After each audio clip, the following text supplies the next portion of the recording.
The world is a much more dangerous place now that pain has all but disappeared. I don't like what's happening with the body. In particular, what's happening with my body. Which is why I keep cutting it up. Whoops. Sorry. Hello everyone and welcome back to another Backlog Banter movie review. My name is Tucker Hazel and this is a plastic-eating freak, Tanner Dykstra, and today we're here to talk about David Cronenberg's new theatrically released film, Crimes of the Future. But if you want to talk to us about cutting yourself open, about doing some weird shit, join our Discord, link at the top of the description. Of course, leave a comment down below if you're interested in this film. And of course, subscribe to the channel. We're doing movie reviews every single week where you can like the video. That would give me a huge spark of joy. But Tanner Dykstra, thank you for joining me.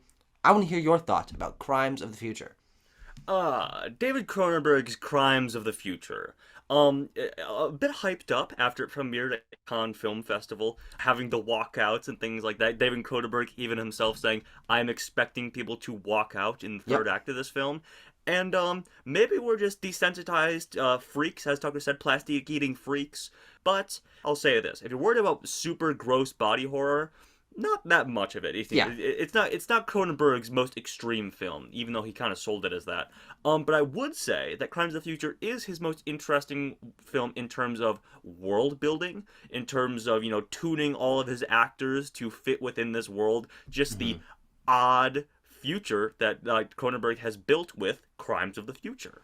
Yeah, I think it is his most personal film that I've seen. We know that he's been doing body horror films and all sorts of things in this vein for a long time, but I think this, in terms of its themes and its sort of more mature handling of the horror aspects that are, I think, more toned down and not as explicit or grotesque as something like The Fly, are done very well, and I do feel like it is my favorite Cronenberg movie that I've seen, which there aren't a ton of his works that I love, but I really felt like I was able to attune to what he was going for here, and I was absolutely enraptured for the entire length of the film. I think for me, its world building is its greatest strength and how consistent every element of it feels. But then there's also David Cronenberg's artistic voice behind it, very clearly talking through the themes. I found it really, really fascinating, and it's one of my favorite films of the year, which is going to be controversial. It doesn't seem to be an incredibly popular movie, but I really loved it. It's divisive, I feel. Yeah. I feel like ratings are going to be all across the board for this film once the dust settles.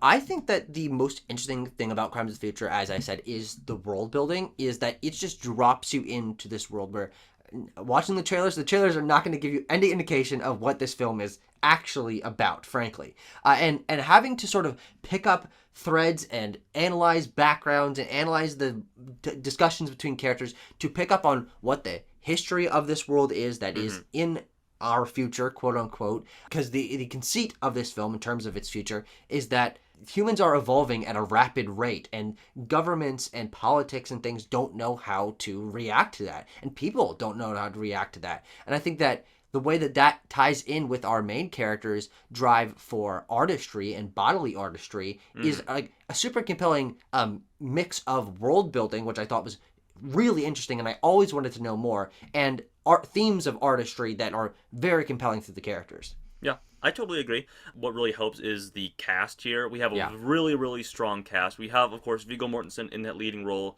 supported by Léa Seydoux, but you also have the likes of Kristen Stewart in a relatively small role for the level of star she is. But Scott Speedman, Don McKellar as Whippet, of course. Yes, he's great. Cronenberg really crafts this cast, and they really just craft these characters who are also odd and detached from one another, because humans are evolving and they're all coming to terms with their own humanity, and they're not sure how to act around each other anymore. It's really, really interesting, and the cast does a great job.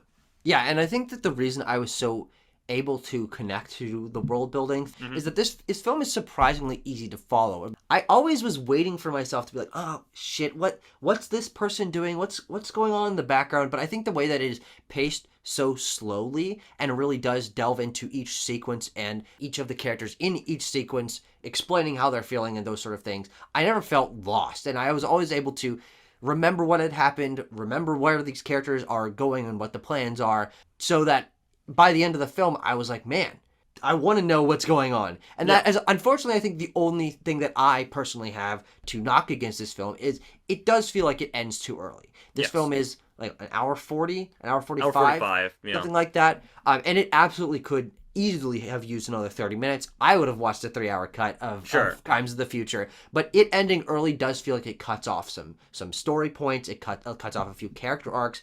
But on the whole, that wasn't the worst thing for me, because I do feel like why this film works the way it does is that it exists as just a snippet of this world. It's not super important what's going on in here. It's not like the end of this world. It's not the top level politics of this world. It's just people in this world living their lives, and just being dropped in and dropping out, I think does make it compelling in its rather succinctness, but I also absolutely think it could have used more.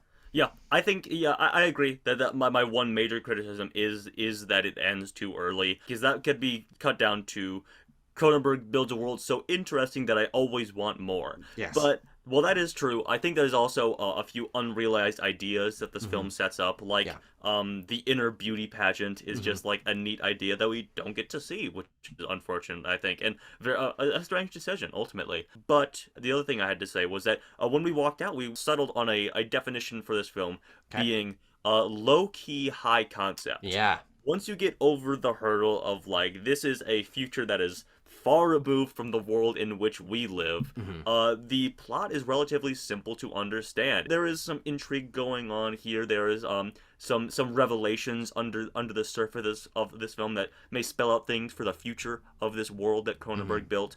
And it's all really interesting, but ultimately, coming from our standpoint, quite easy to grasp if that was a barrier for you going into it.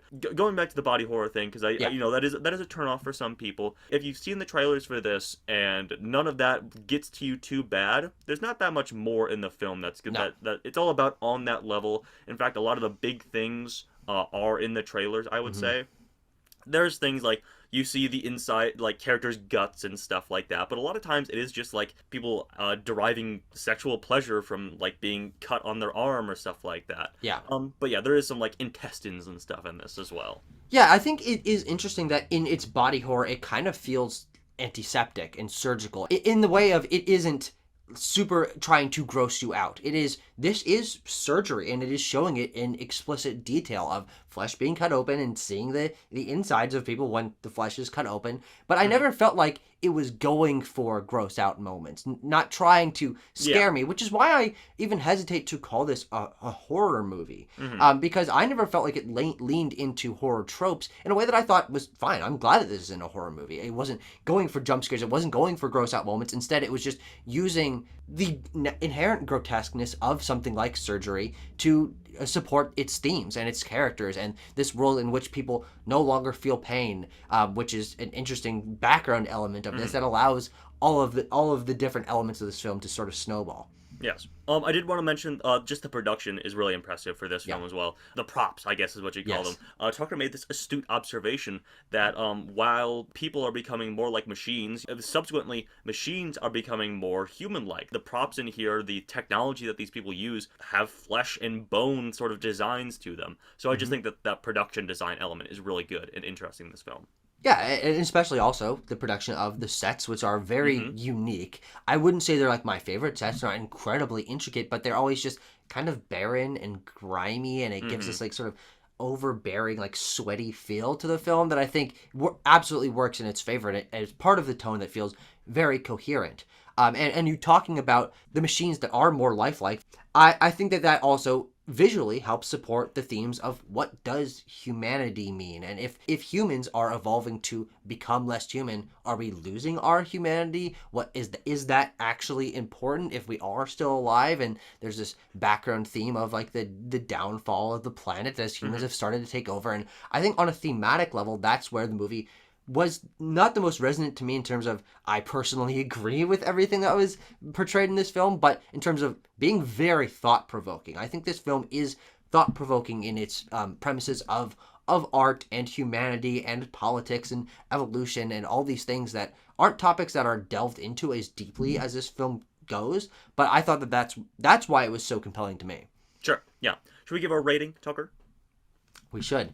I'm going to give this a 9 out of 10, and I know that's going to be significantly higher than what else you'll see on its Rotten Tomatoes or other critics, but I really, really enjoyed this film. Yep, I'm gonna give it a 7 out of 10, which is probably towards the higher end of what you're gonna see. I've seen lots of like 6s and 5s and things of that nature, but I'm gonna give it a 7 out of 10. It falls short in a couple of ways, story wise, like we might have mentioned, but I think Cronenberg does something really impressive with world building and character writing here. So Yeah. 7 out of 10 for me. 7 out of 10, 9 out of 10. That makes it 8 out of 10 if you want to do a little bit of math in your head.